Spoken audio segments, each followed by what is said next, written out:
সেখান থেকে replacement token দেওয়া হবে।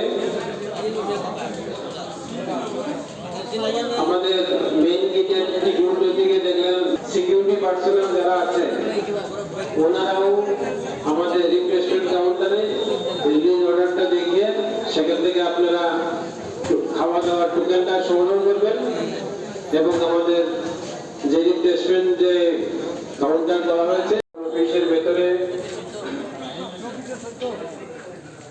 প্রত্যেকটা পিসিসির জন্য দুটো কাউন্টার আছে। একটাতে আপনারা ইমেল জমার জন্য আলাদা কাউন্টার এবং 8 গঙ্গা নগর ঘন্টা চলার জন্য কোনো প্রয়োজনীয় জিনিসপত্র নেই এবং আমবাসা এবং লংপ্রাইভেরিতে রেজিস্টার কাউন্টার রেখে গেছে নিচের তলায়। আপনারা যদি এসে থাকেন তাহলে আপনাদের ব্যাগ করলেন। ধন্যবাদ।